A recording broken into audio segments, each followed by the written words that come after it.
Bro 0.5ல எத்தனை வருஷ கனவை தொலைச்சவங்க இங்கே இருக்காங்க தெரியுமா? சொந்த வீட்டு விசேஷத்துக்கே விருந்தாளி மாதிரி தான் போயிட்டு வருவாங்க. இங்கே சில பேர் விசேஷத்துக்கு போகிறதே மறந்துடுவாங்க. பொங்கல், தீபாவளி எது வருது வரலன்னு தெரியாமல் வருஷ கணக்கில் உட்காந்து இங்கே படிச்சுட்டு இருக்க எத்தனை போட்டியாளர்கள் இங்கே இருக்காங்க தெரியுமா? உங்களை பார்க்க ஒரு சின்ன விபத்தாகி 41 பேர் இறந்துருக்காங்க. அதுக்கு நீங்கள் சமன் செய்யணும் அப்படின்னா நீங்கள் ஏதாவது பண்ணுங்க.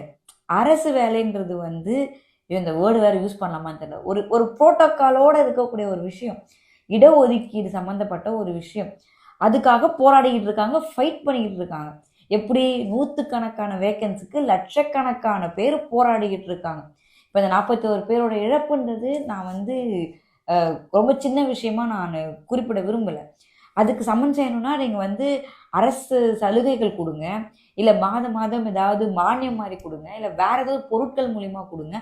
அது ஓகே. ஆனால் அது ஒரு டைரெக்டாக சொல்லணும்னா அது ஒரு ப்ரைவேட் ஈவெண்ட் நடக்கப்பட்ட ஒரு விபத்து. அதுக்கான எல்லா வருத்தங்களும் கவலைகளும் இப்போ வரைக்கும் மனக்குமுறல்களும் எல்லாருக்கிட்டையும் இருக்குதான். ஆனால் வேற ஒருத்தவங்களுக்கு சேர வேண்டியது நீங்கள் கொடுப்பன்றது எந்த வகையில் சரி? இன்னொரு கேள்வியும் இருக்குது. நீங்கள் செய்த தவறுகளை சரி செய்யறதுக்கோ இல்லை ஈடு செய்யறதுக்கோ அவங்களுக்கு அரசு வேலை கொடுக்குறீங்கன்னே வச்சுப்போம். சப்போஸ் நீங்கள் ஆட்சி அமைக்கலை அப்படின்னா அந்த 41 குடும்பங்களுக்கு என்ன பண்ணியிருப்பீங்க? எதை வச்சு சம்மன் செஞ்சுருப்பீங்க? அது ஒரு பிழை நடந்துச்சு அப்படின்னா அதை சரி செய்யறதுக்கு இன்னொரு பிழை பண்ணக்கூடாதுல்ல? அந்த 41 சீட்டை நீங்கள் எதன் அடிப்படையில் அரசு வேலைகள் கொடுத்துருந்தாலும் இந்த வேலைக்காக காத்துட்டு இருந்த மாணவர்களோட இடத்த தான் நீங்கள் அவங்களுக்கு கொடுக்குறீங்க. ப்ரோ 0.5ல எத்தனை வருஷ கனவை தொலைச்சவங்க இங்கே இருக்காங்க தெரியுமா?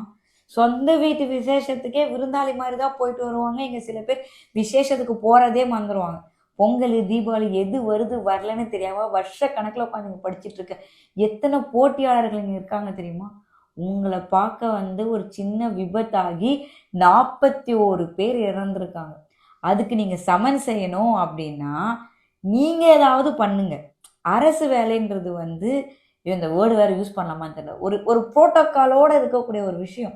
இடஒதுக்கீடு சம்மந்தப்பட்ட ஒரு விஷயம். அதுக்காக போராடிக்கிட்டு இருக்காங்க, ஃபைட் பண்ணிக்கிட்டு இருக்காங்க.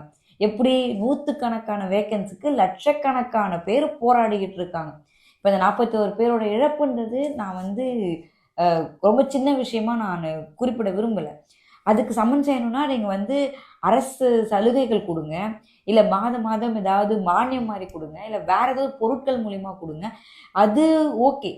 ஆனால் அது ஒரு டைரெக்டாக சொல்லணும்னா அது ஒரு ப்ரைவேட் ஈவெண்ட் நடக்கப்பட்ட ஒரு விபத்து. அதுக்கான எல்லா வருத்தங்களும் கவலைகளும் இப்போ வரைக்கும் மனக்குமுறல்களும் எல்லாருக்கிட்டையும் இருக்குதான்.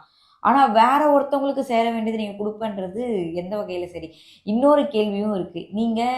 நீங்கள் செய்த தவறுகளை சரி செய்யறதுக்கோ இல்லை ஈடு செய்யறதுக்கோ அவங்களுக்கு அரசு வேலை கொடுக்குறீங்கன்னே வச்சுப்போம். சப்போஸ் நீங்கள் ஆட்சி அமைக்கலை அப்படின்னா அந்த 41 குடும்பங்களுக்கு என்ன பண்ணியிருப்பீங்க? எதை வச்சு சம்மன் செஞ்சுருப்பீங்க? அது ஒரு பிழை நடந்துச்சு அப்படின்னா அதை சரி செய்யறதுக்கு இன்னொரு பிழை பண்ணக்கூடாதுல்ல? அந்த 41 சீட்டை நீங்கள் எதன் அடிப்படையில் அரசு வேலைகள் கொடுத்துருந்தாலும் இந்த வேலைக்காக காத்துட்டு இருந்த மாணவர்களோட இடத்த தான் நீங்கள் அவங்களுக்கு கொடுக்குறீங்க.